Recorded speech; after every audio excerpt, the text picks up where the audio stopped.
On March 28, 2025, a 7.7 magnitude earthquake struck central Myanmar, making it one of the most powerful quakes to hit the region in a century.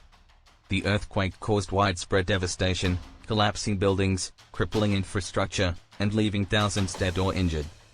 The epicenter was near Mandalay, Myanmar's second-largest city, but the tremors were felt across the country and in neighboring nations, including Thailand, India, China, and Bangladesh.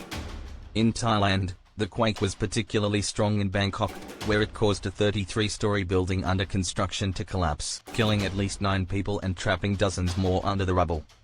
The earthquake also led to structural damage in parts of northern Thailand, including Chiang and Chiang Rai. The Myanmar junta quickly appealed for international aid, and rescue teams from China, India, Russia, Malaysia, and Singapore were dispatched to assist in relief efforts. The disaster comes at a time when Myanmar is already struggling with civil war, economic instability, and humanitarian crises, making the response and recovery even more challenging. As rescue operations continue, experts warn that the death toll could rise further, with thousands still missing or trapped under debris. The death toll from Myanmar's devastating earthquake has surpassed 1,600, prompting the country's military rulers to allow hundreds of foreign rescue workers to assist in relief efforts. The powerful 7.7 magnitude quake struck on Friday, making it one of the most significant seismic events to hit Myanmar in a century.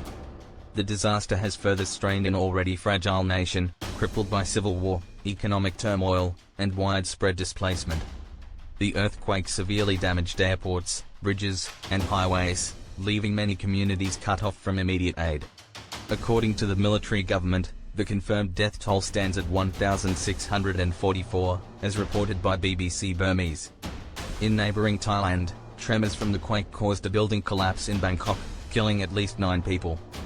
In Myanmar's second-largest city, Mandalay, survivors used their bare hands to dig through the rubble in search of those still trapped, as the lack of heavy machinery and an absent government response hampered rescue efforts.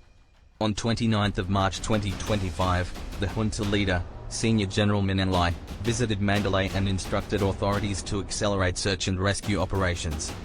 Myanmar's opposition National Unity Government, NUG, reported that at least 2,900 buildings, 30 roads, and 7 bridges had been damaged, with major airports in Naypyidaw and Mandalay temporarily closed due to extensive destruction, including a collapsed control tower in the capital. The United Nations Office for the Coordination of Humanitarian Affairs, OCHA, warned that hospitals were struggling with an influx of injured people and that damaged roads were delaying relief efforts. Humanitarian aid, including medical supplies and shelter materials, was en route, with China, India, Russia, Malaysia, and Singapore among the countries sending support. Chinese President Xi Jinping pledged $13.77 million in aid, while India deployed military aircraft and ships carrying relief supplies. The United States, despite its strained ties with Myanmar's military, has also offered assistance.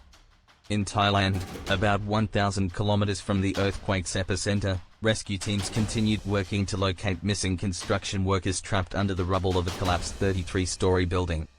Search and rescue dogs, drones, and excavators were deployed as authorities scrambled to find survivors.